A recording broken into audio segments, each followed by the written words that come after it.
Hello, everybody. Steve Politi from NJ Advanced Media here at High Point Solutions Stadium for another victorious edition of the Rebuilding Rutgers podcast. 2 in a row, 2 Big Ten victories. I'm joined, as always, by – I don't even know what to call you guys anymore. First, no, I know what to call you. First, I'm joined by Ryan Dunleavy and Nostradamus, Keith Sargent. That's the best way I can call you because 2 in a row. And those it's impressive. If you don't know, Sarge is for the second straight week been the only one of us to pick Rutgers to beat first Illinois and then Purdue.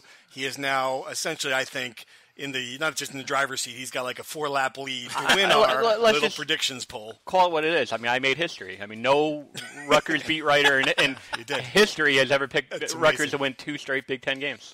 And you did it. What did you see that we didn't see, Sarge? Tell us. Yeah, I think I said it last week. I just think that was sometimes it something at practice? No comment. I think sometimes just as losing becomes contagious. I like the mood of the team. I thought that. Sometimes they found a winning formula. I thought, not that Gio Rosino lit the world on fire in the passing game, but I think there are different offense with Gio at quarterback. I think that they're playing with more confidence, and I didn't really buy into Purdue. I just didn't buy into that Purdue was just up and coming. That they had turned a corner yet.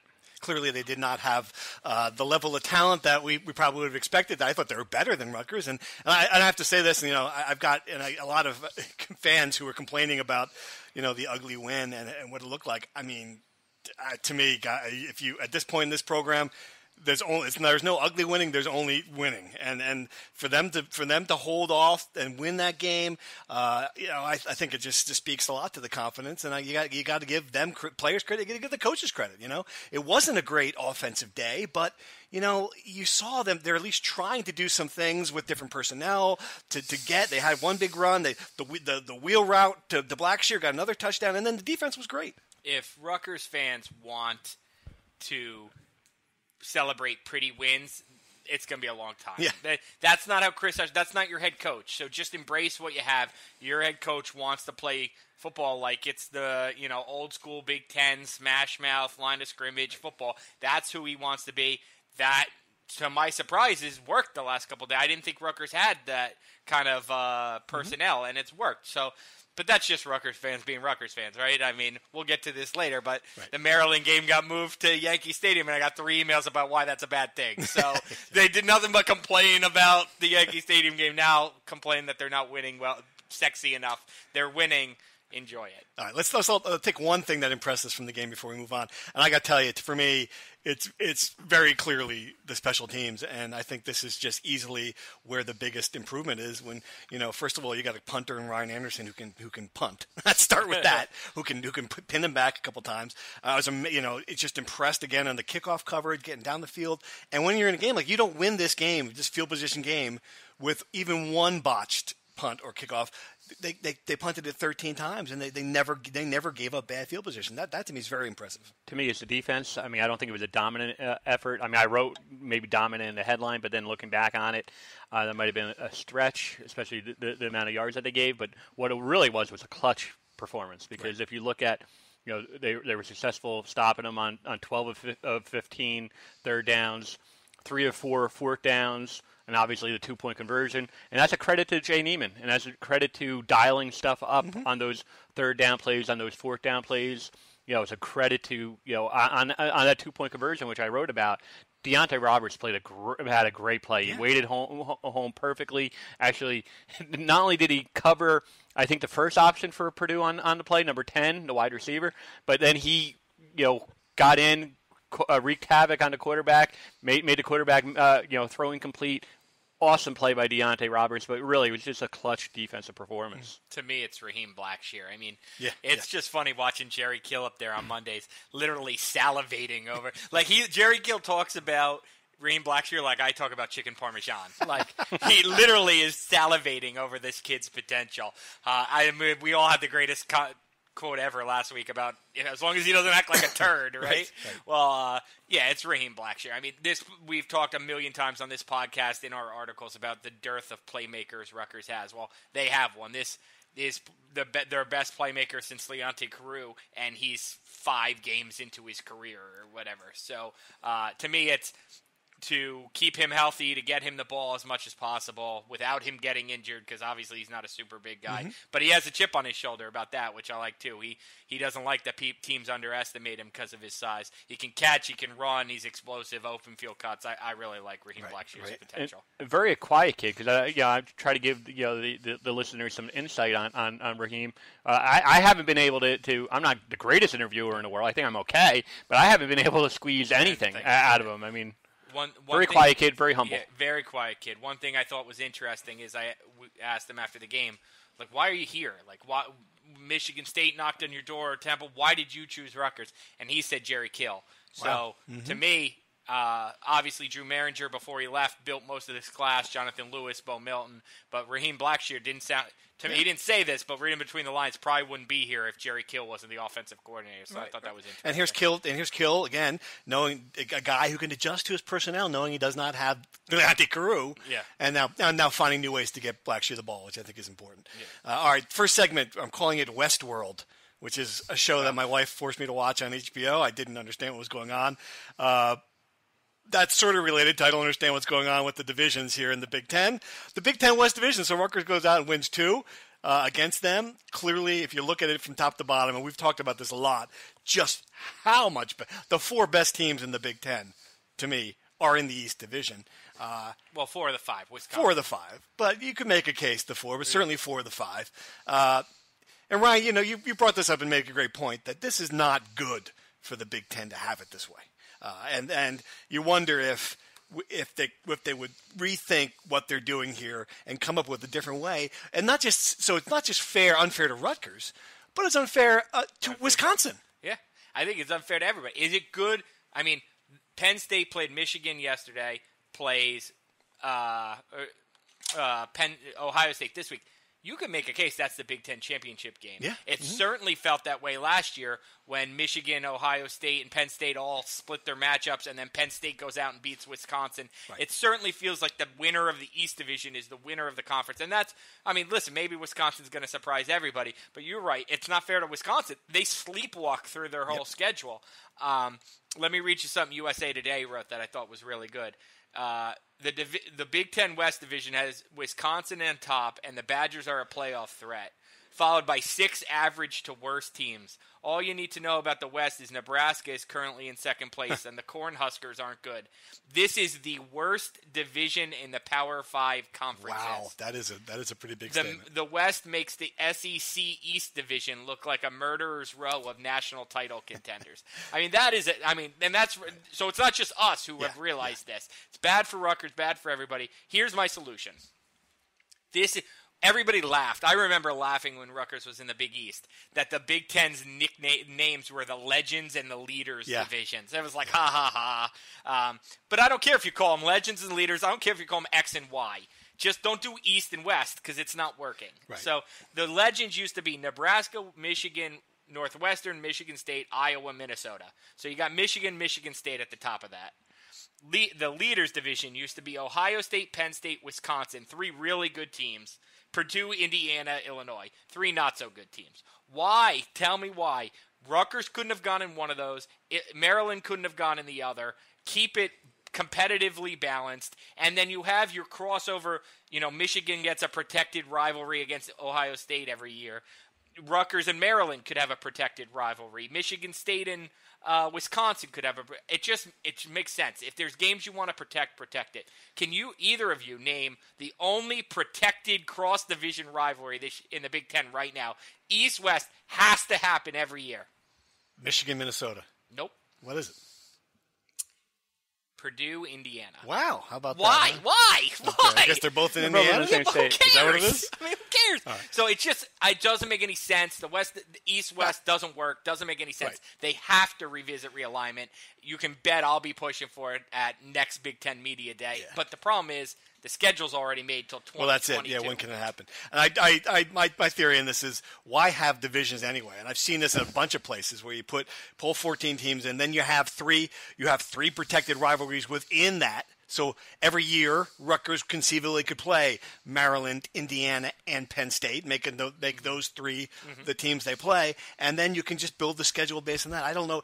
The divisions to me seem like such an old idea to begin with? Why not just have the best two teams play in the championship game? Sarge, your thoughts? I think part of it, and as it always does, you guys are going to laugh when I say this, but it boils down to finances, right? Oh, yeah. Okay, so top 5 Big Ten schools in terms of spending. Ready? Ohio State, $167 million. Michigan, $158 million. Followed by Wisconsin, Penn State, Michigan State. So 4 of the top 5 in the Big Ten. Which are the same 4 of the top 5 that are the top. Of course. Yes, and all 5 are in the top. Michigan's just got out of the top 25. We'll talk about that later. But what does that tell you? The teams that are spending a lot of money are the top team. And so they shouldn't all be in the same. They shouldn't all be in the same. Again, Wisconsin's the top 10 team right now. They're perennial top 10 team, and they spend $130 million. Don't leave. He's only tweeted this 37 times, but Rutgers would be they'd be a borderline bowl team had they beaten Eastern Michigan, but they would be a borderline bowl team if they were in the West Division of the Big Ten right now. And that's every. I mean, I think that's every year. I mean, look at last year when Rutgers was a 2-win team. Yeah. They lost to Minnesota on the last-second field goal. They lost to Iowa by 7 points. I mean, and there was another, and they lost to Illinois by a score that was obviously worse than it really was. Right. And they were competitive against Nebraska this year. Yeah, I mean, it's not rocket science. The real reason, I think Sarge hit it on the head with finances, I think the real reason is Michigan, Ohio State want to play on the East Coast every year for recruiting reasons. I think that you have to put that into the mix. Michigan going out to Minnesota and Iowa doesn't help them for recruiting. Having a yearly presence out here does. Well, you know what? Tough. Yeah. You're going to recruit either way. Tough. All right. True, false. Let's get right to it. The lightning round. Number 1, Rutgers went into a shell in the fourth quarter. True or false? True. True. Okay. Number 2, we've seen the last meaningful snaps from Jonathan Lewis this season. False. False. Number 3, the 23-point spread versus Michigan is too high. True or false? I said true. Too high. Too high. Too high. Like it should be less. It should be in the teens or something. Yeah. Sarge? Stick with it. Yeah, I say false. It's false. Yeah. I'll say true. Right, they did win. True, really. They did win 70. True. Okay. It's true. Yeah. This team can win another game without throwing for more than 100 yards. True or false? False. True. Wow, okay. The crowd will come back based on this team's improved play. True or false? False. False. It was a bad idea for Janarian Grant not to enter the NFL draft. True or false? False. True. Punter Ryan Anderson is this team's MVP. True or false? Certainly in contention. I'm trying to run through it in the top of my head. I'll say true. Wow. Okay. True. That's 2 votes for the punter. I love it. Rutgers is going True or false? Rutgers is going to win more games than the New York Giants this year. True or false? That is a great question. True. Wow. All right. True. That's mostly. They're at 3 right now. Yeah. Okay. True. Ooh. Can we go even? It's a push. I'll say false. The 2006 team would go 9-3 against this schedule. This is a topic from fan of the pod, Justin Rabinowitz. True or false? Would go 9-3. Maybe higher. True. You've gone higher than 9-3. Wow. Okay. Yeah. So you think they'd go 10-2 against this schedule? Wow. I think they could. Ooh. I'll go. That's a great question. I mean, 9-3. Yes, I thought 9-3. I'll go 9-3 true, but not higher than that. 9-3 on the highs. 9-3 is the highest. 8-4 or 9-3 would be my answer. Okay. Take my chances with Ray Rice and Brian Leonard against Michigan. The final item, Dunleavy will have a great seat for the Michigan-Rutgers game, but it'll actually be in East Lansing. True or false? True. Definitely. You might not even be allowed in the state. East Lansing's in Michigan. I don't know. Once you get across the border. You got to watch it someplace in Indiana. All right. Well, interesting you said this because the point about Rutgers going into the shell in the fourth quarter is a big thing with a lot of fans.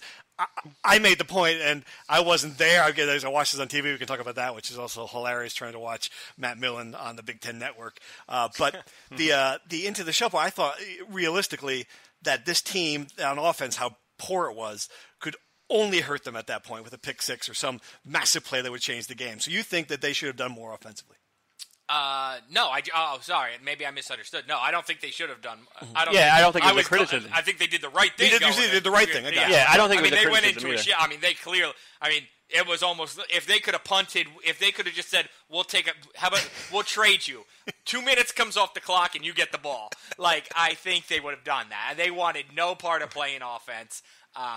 So yes, I think they went into a shell, weren't even trying to get first downs, but I think it was the right thing to do for the exact reason you said, a pick six. It just felt like, I wrote this after the game, how many times have we seen Rutgers lose that exact game course. because they made, basically Eastern Michigan, Kyle Bowen throws the interception. There you go. Get sacked, something happens that just, completely turns the game around. And you think they can win a game without throwing? I didn't think, and we stand corrected. I didn't think they could when we talked about this last week. I thought that was a special circumstances. You don't win many unless you're Army. You don't win many college football games throwing less than 100 yards. They threw me. Won 2 in a row. They won 2 in a row doing it. I mean, I don't think that's Maryland, maybe. But Sarge had some good research today. He came up with some other games they've won in the past throwing for less than 100 Eastern yards. Michigan, 2013. Maryland. And then Maryland, obviously, one of the more famous games where Dom Natale replaced Tom Savage in 2009. He threw for 42 yards. Really? But they had 5 turnovers in that game. Right. They had, Devin McCourty played out of his mind. And you mentioned that was against Maryland, and that's the game I think they can win throwing for less than 100. I think if they can run the ball down Maryland's throat, if they can play a similar, get 2 turnovers. Yeah. Maryland stinks. I mean, Maryland beat Texas this year, and amazing. That feels like 2 years ago. Yeah. I mean, Maryland is not good. So, and now the game's here. I think Rutgers could win that game throwing for less than 100 yards. I don't think they could beat Indiana throwing for less than 100 yards. Let's talk about that passing game. And we asked Jerry Kill a lot of specific questions today, just about there were so many high hopes about these young receivers. I asked, did they not take the step that they were supposed to? And his answer was, as you expect, they're freshmen. And that seems to be the theme here. I mean, in your mind, is there nothing that they could do to generate some more passing? What is, it just seems like, is there nothing they could find to make it work? I think it's a bad look for recruiting if those guys don't contribute. I mean, if you don't think the kids who are seniors now are looking at what Bo Melton is doing, they grew up a year behind Bo Melton, Wormley. They're looking. So I think that's bad. I think it's bad for those kids' confidence to go into next year having just 1, 2, 3 catches.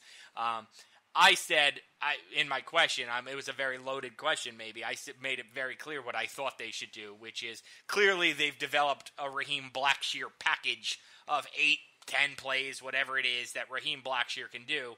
Why isn't there a Bo Melton package with a bubble screen, with a 5-yard in? Why isn't there certain plays? It's not any more obvious to the opponent when a receiver comes on the field that it's going to him than it is when a running back comes on the field. So I don't understand why there isn't a certain package. Scale it back. Give them plays. There was a pass thrown in Wormley's direction. It was off target this game, but it's got to be more than one, especially after we heard such great things about Wormley during the preseason. So, yeah, I just think they need to. They need to find a way to get these kids the ball, even if it's, like you said, even if it's bubble passes, screen passes, get the ball in their hands. Nobody wants to make a big deal about stats, but there's a reason we keep them. Yeah, sure. People want to see these kids make an impact. Yeah. And Jerry Kill gave us almost like a lecture on stats, and so did Chris Ash after the game about the only stat that matters is win. Well, not necessarily. I mean, they do rank 123rd nationally in passing and 120th in total offense, and that's with a rushing attack that's like in the middle of the pack nationally. So that is hard to do. Right. To be that bad, 2 years in a row, to be down there again. I keep on saying it. Down there with the option running teams, the teams that pass the ball 8 times a game.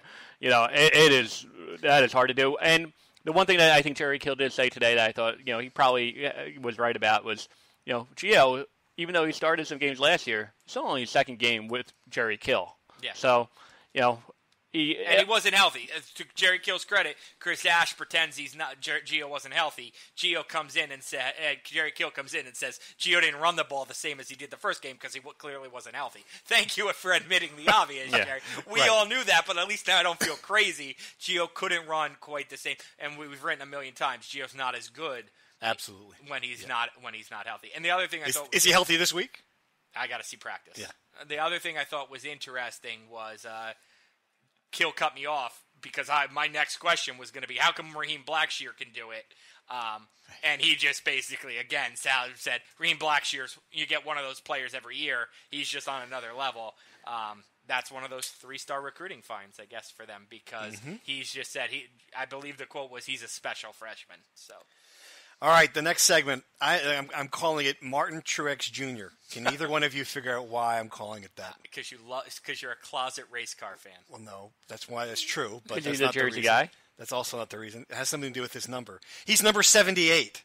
Oh. 78-0. We're back. You see where I'm going with this? Yeah, I got it. You're still looking at me like. Well, 78 was. I thought that was the 78. year that they went to the bowl game to the Garden State Bowl. Oh, come on. All right, that wasn't the greatest name. Bob I'm trying. the AD then? Oh, boy, is he listening to this, Bob? Probably. No, I don't doubt it. 78. And when I asked, this is a number that they do not want to talk about either. The 78-0 thing. We're back here. We're playing Michigan.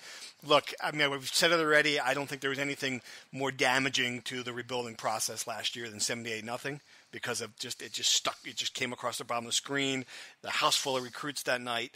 And they, to a man, said, look, we're not talking about last year. Different teams. I get it. Different team for them. I get it. But still, if you're looking at this game now for a program standpoint, no one thinks Rutgers is going to go in there and beat Michigan, especially after the way they lost last week. You think Michigan will bounce back. That said, this is important to show that you've made progress here. You can't go there and get your doors blown off by that level again. Yeah, and Michigan, to be totally clear, they're not the same team. They don't have a Jabril Peppers type guy who just like blows you away. There's a lot of uncertainty at quarterback. No one really knows who's going to play. John O'Corn, who Ryan talked about in the preseason because he remembers the one game that John O'Corn was just lights out. John like O'Corn's 12 best years career ago. game. 12 years ago when he played against Rutgers, he hasn't been anything. He hasn't been very good, and now they have a freshman who might play. So a lot of uncertainty at quarterback. Still, their defense is really good, and I know people are going to say, well, they gave up 42 points against Penn State. Penn State was on fire, and Penn State. You got to remember they're the number 2 team in the country for a reason. They have the best quarterback in the Big Ten, the best running back in the country, maybe the best tight end.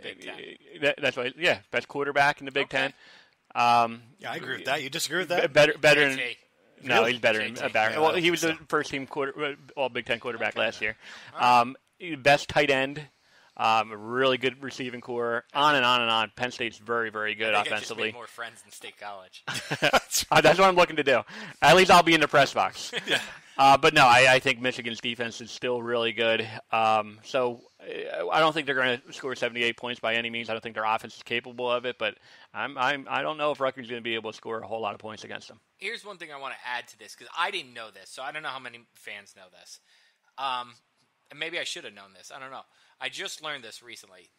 Rutgers doesn't necessarily invite recruits to games because I was thinking. I remember thinking last year, why would you have these recruits at a game I didn't know it was going to be 78-0, but we all knew they were going to get pasted by Michigan last year. Why would you have so many recruits come to this game? Well, recruits really ask to come to games, and that one, they have their own games, so. Sometimes on Friday, but sometimes teams play Saturday afternoon. So Saturday at 8 p.m. really worked out for a lot of recruits who wanted to come to that game. National primetime, Michigan's in town, et cetera, et cetera.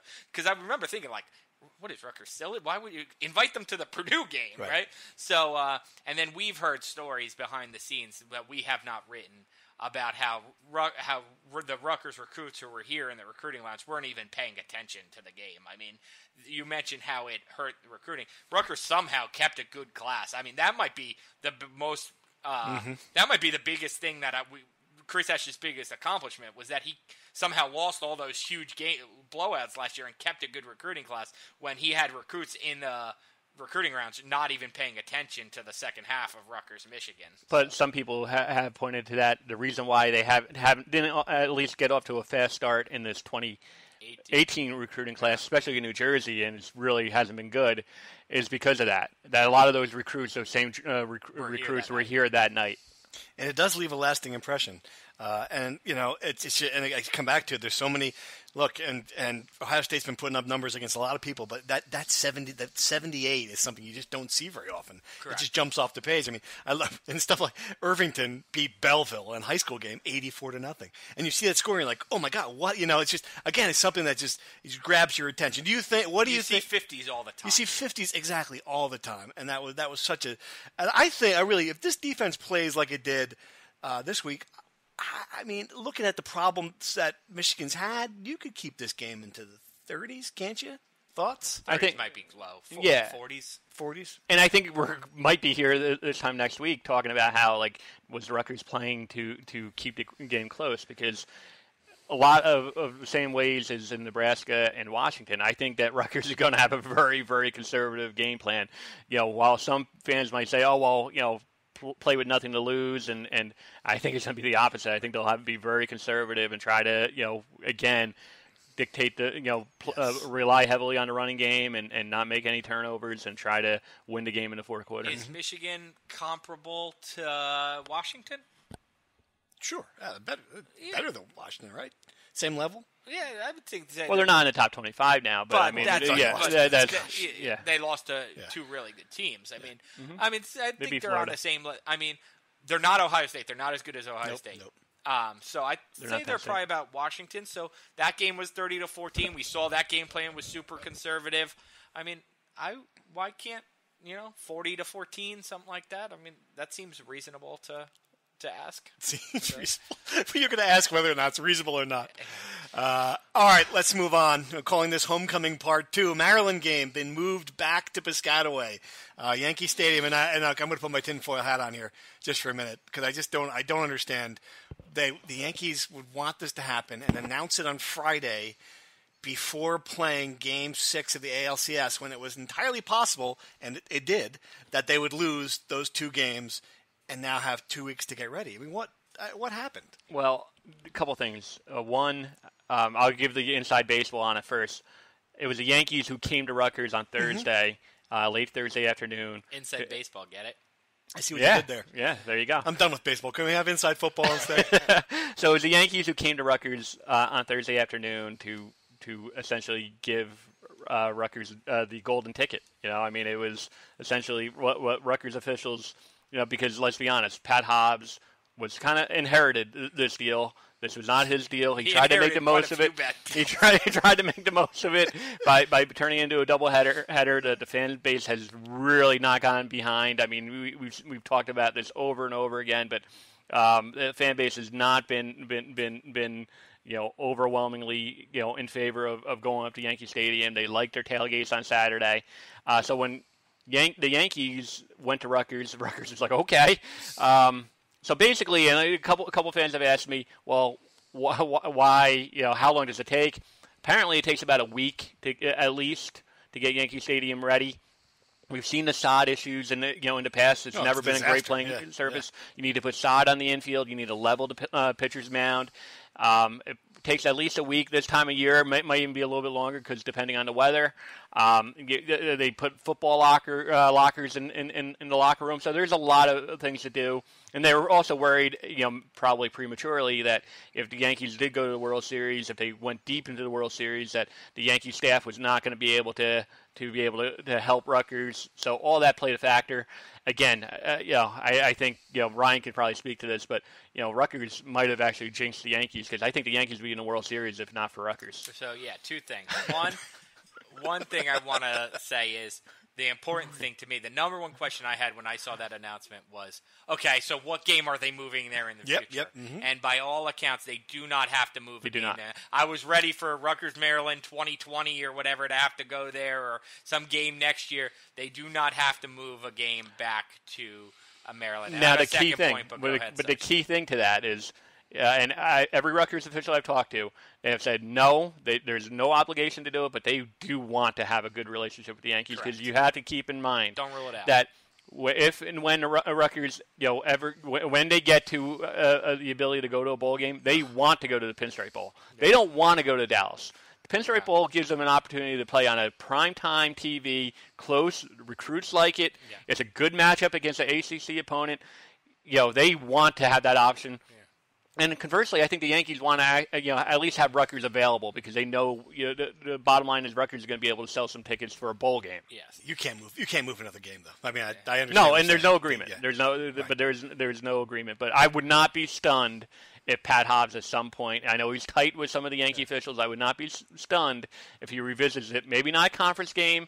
Maybe a game against Army or something like that. I would not be stunned. Yeah, where would this rank on the list of things that the previous athletic director left behind, in your opinion? Oh God, I'd probably not even insane. Yeah, it was a stink bomb, but I mean, there's a few others. And then getting back to Sarge's point, if you need a sign that the gods have started to change their way, their stopped pissing on Rutgers and started to look more favorably, I mean, is there any doubt that like 2 or 3 years ago, someone on the Astros would have seen this story and hung it up in like the Astros clubhouse, and there would have been a headline on NJ.com like, "Did Rutgers motivate Astros to eliminate Yankees from World Series?"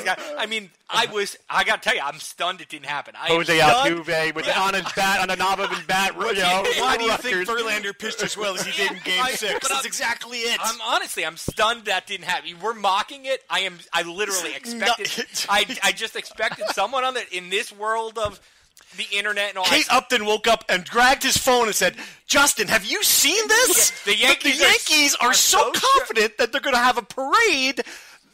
They told Rutgers to take the Maryland game and put it back to your campus." Justin, have you seen this? You're mocking it, but you couldn't. If this was 2014, you don't think that would have happened? I think that would have happened. I really do. I guess so. They might have had more motivating factors, but you make a great point. All right. We're going to move on. I mean, what else we got here, guys? We want to do some predictions? You want to do? We have any mean tweets? We got anything? I don't have a mean tweet. I'm sure Ryan might have a couple. I'm just going to play the Purdue fight song here because we haven't had a fight song. I think Rutgers did piss Purdue off. It's going to be a little fun rivalry that adds to it, right? I mean, they play every year. No, they don't play. No, they don't play. They play again in 19 out in West Lafayette, yep. I think. So. Yeah, it's not again. I got nothing for me. I'm down on the Big Ten West in many ways, fight songs included. Yeah. Well, I'd be remiss. It's not a mean tweet, but we did get a question specific on Twitter from RU Guy at RU_2021. He likes me, that guy. He talks to me quite a bit. He's the one? He's a the big one fan. Who likes you? He's a fan of the pod. So podcast question. What's the easiest tweak to get more production from the offense? That's a good question. Yeah, I saw that. Yeah. Ryan? I don't know if I think Probably, it's what I said before. I think it's to get. I think it's to use certain receivers in certain packages. I think is probably because listen, you're getting production out of the running game. You're getting production out of the tight end. I would say. I mean, you could get Jerome Washington more involved, but really the area where this offense is failing is the wide receivers. Yeah, and I think it's probably to give eight plays to Melton, 8 plays to Grant, 8 plays to Mitchell, and say these are your 8 plays. We're going to rotate you in and out. There's no drop off based on personnel anymore. Yeah. So just rotate them in based on what plays they know. That would probably be my tweak. And the only thing I will add to that is probably more Blackshear, and it will happen. I mean, as the season goes along, he's getting more comfortable, and they're obviously getting more comfortable in him. I would say just more and more Blackshear. I got a good parallel question from reader Tom Dominko. He asked the question: if the receivers are speedy enough to be used on special teams, well, how in the world are they not fast enough to get open on offense? Yeah. Chemistry with the wide receiver. That's a great chemistry question. with the wide receiver could be part of it. With the quarterback. Chemistry with the quarterback, and then route running. Yeah, and I mean, listen, the answer is where is Janarian Grant? I mean, we touched on this in True False, right? I mean, he was injured again this game. I don't know if he's playing at less than full strength and he shouldn't be playing, or I don't know if he's a little, what's the right way to say this? He's a little cautious about his NFL future and maybe protecting himself.